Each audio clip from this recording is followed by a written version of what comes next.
سے طوائف آئی، طوائف، سارا اس کا نام تھا، سارا گانے والی ناچنے والی، اور آگے مدینے پہنچ گئی، کہنے لگی فاکو مر گئی ہوں میری مدد کر، اللہ کے نبی سے کہہ رہی گانے والی ناچنے والی، فاکو مر گئی ہوں میری مدد کر۔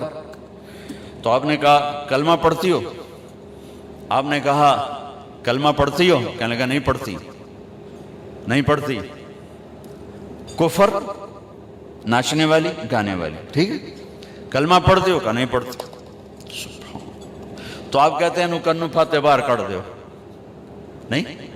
تو آپ نے کہا میں اپنی خاندان والوں سے کہتا ہوں اس عورت کی مدد کرو، اپنے خاندان، اپنے خاندان، میں اپنے خاندان سے کہتا ہوں اس عورت کو بھر دو۔ یہ اپنا خاندان کیوں کہا؟ سب صحابہ سے کیوں نہیں کہا کہ کسی کے جی میں یہ نہ آئے کہ طوائف کی مدد کر رہے ہیں، لہذا اپنے خاندان سے کہا میرے گھر والے اس کی مدد کرو، اور اس کو بھر کے بھیجا۔ یہ میرے نبی کے اخلاق ہیں۔ آپ کھانا کھا رہے ہیں، ایک مدینے کی طوائف گزری، اس نے نا آپ کا مذاق اڑانا چاہا، کہا بڑا نبی بنتا ہے کسی کو کھانے کا ہی نہیں پوچھتا۔ تو آپ نے کہا آ جاؤ، حالانکہ آپ کہتے ہیں انہوں 2 لتر مارو گے تو دفع کرو، یہ طوائف ہو کے کی گل کر رہی۔ 2007 میں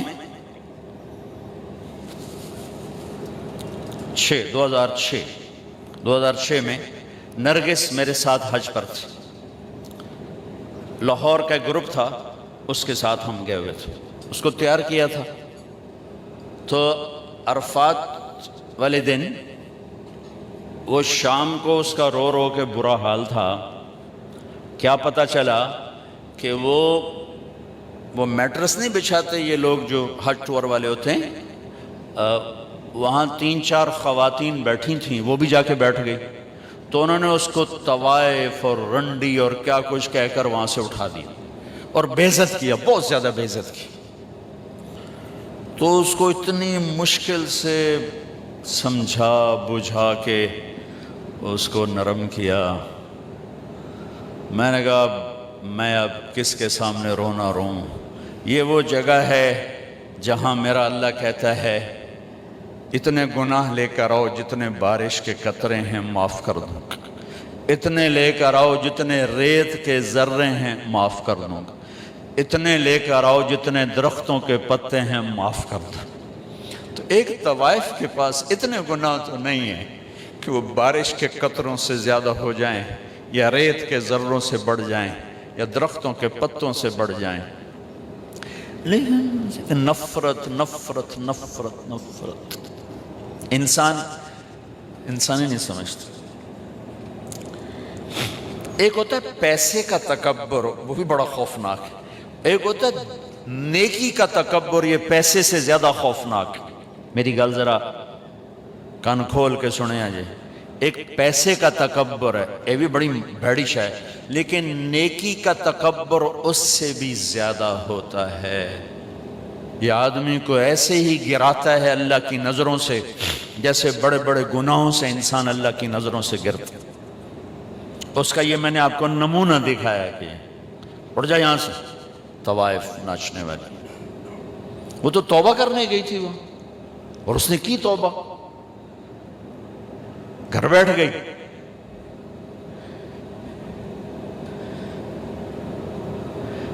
ہماری نفرتوں نے بڑے بڑے ہیرے ہم نے ضائع کر دیے۔ نسیم وکی ایک اداکار ہے، اس کی والدہ فوت ہو گئی، میں اس کا جنازہ پڑھانے گیا تو سارے اداکار ہی تھے، 250-300، تو میں نے سب کو بٹھا لیا، عجب ان کے حلیے حال تھے۔ کس ماحول میں؟ ہر گناہ اس ماحول میں ہوتا ہے جس میں وہ ان کی زندگی گزرے، ہر گناہ۔ میں نے ان سے کوئی 20-25 منٹ بات کی، میں نے اتنا کسی کو روتے نہیں دیکھا جتنا وہ نوجوان روئے، ہچکیوں۔ میں نے تھوڑی اللہ کے نبی کی وفات بیان کی، حضرت علی مقام امام حسین کی تھوڑی سی سیرت بیان کی، ایک نوجوان ایسا تڑپ کے روتا تھا، اس نے مجھے، میں اب رو رہا ہوں، اور جنازے کے بعد میں گاڑی میں بیٹھا اور ریمنڈ تک میں روتا ہی گیا کہ کیسے کیسے ہیرے ہماری نفرتوں نے تباہ کر دیا، کنجر کنجر کنجر، رنڈی طوائف طوائف۔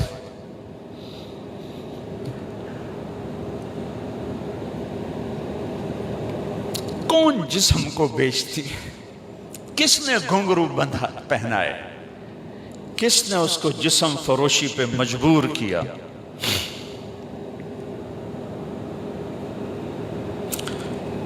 یہ کوئی عورت کی فطرت تھوڑا ہی ہے کہ اپنا جسم بیچنے کے لیے منڈی میں آ جائے، اپنے جسم کی نمائش کے لیے گھنگرو باندھے۔ یہ تو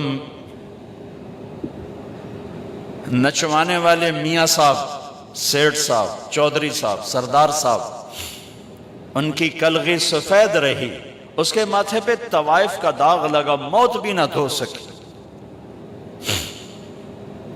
میرا ضلع ملتان ہے، 1818 میں رنجیت سنگھ نے ملتان فتح کیا تھا، مظفر خان سے حکومت چھینی تھی، شہید ہوئی، تو اس نے 3 بازار حسن بنائے، ایک ملتان میں، ایک کیروڑ پکا میں، ایک تلمبا۔ تلمبا میرا ہوم ٹاؤن ہے، میرے گاؤں سے 3 کلومیٹر۔ آج سے کوئی 10 سال پہلے میں نے وہاں، مجھے خیال آیا کہ یہ اگر قیامت کے دن انہوں نے گریبان پکڑ لیا کہ ساری دنیا میں تبلیغ کی اور ہمیں آ کے نہ بتایا تو ہم تو مارے گئے۔ وہاں طوائفوں سے ملنا شروع کیا، ان کو کبھی گھر بلایا، کبھی ان کے پاس۔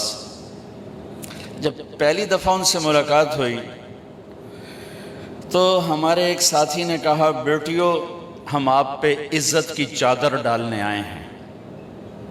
ایک چھوٹا سا جملہ ہے، ایک جملہ، ہم آپ پہ عزت کی چادر ڈالنے آئے ہیں۔ تو وہ ایسے روئیں جیسے کوئی دکھوں کا مارا روتا ہے، کہنے لگی یہاں تو کپڑے اتارنے آتے ہیں لوگ، آپ کون ہیں جو ہم پہ چادر ڈالنے آئے ہیں؟ یہاں تو لوگ کپڑے اتارنے آتے ہیں۔ کپڑے اتارنے والے اسی طرح میاں صاحب ہیں، ان کی عزت پہ کوئی فرق نہیں آیا، وہ طوائف بن گئی۔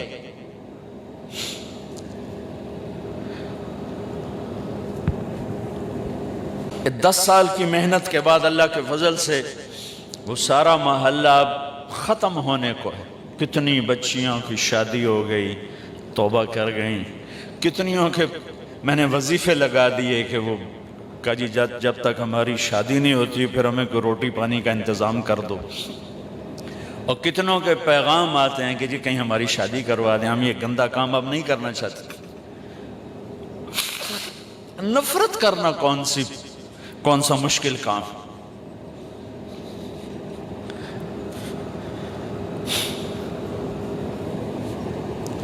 وہ طوائف کہنے لگی یہ کیسا نبی ہے جو کسی کو پوچھتا ہی نہیں۔ آپ نے کہا آجا، تو بھی آجا، بٹھا لی۔ وہ تو آپ کو غصہ دلانا چاہتی تھی، کہنے لگی میں ایسے نہیں کھاؤں گی، جو تیرے منہ میں ہے وہ نکال کے مجھے کھلا۔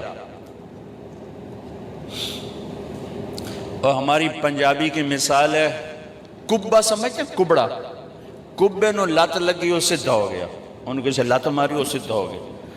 اس نے تو اللہ کے نبی کا مذاق اڑایا، وہ اس کو سیدھا پڑ گیا۔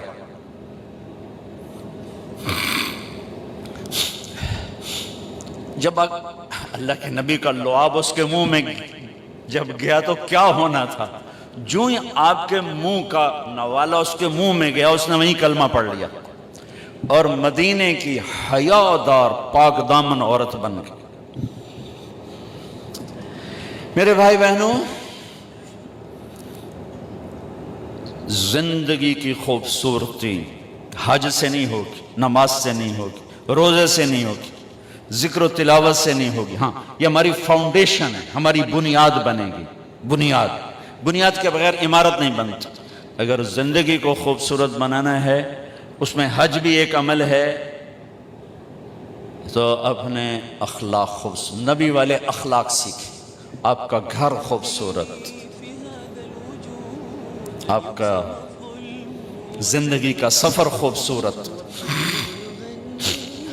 آپ کی اولاد آپ سے خوش، آپ اپنی اولاد سے خوش، آپ کی بیوی آپ کو دعائیں دے گی، آپ اپنی بیوی کو دعائیں دیں گے اگر نبی والے اخلاق زندہ ہو جائیں.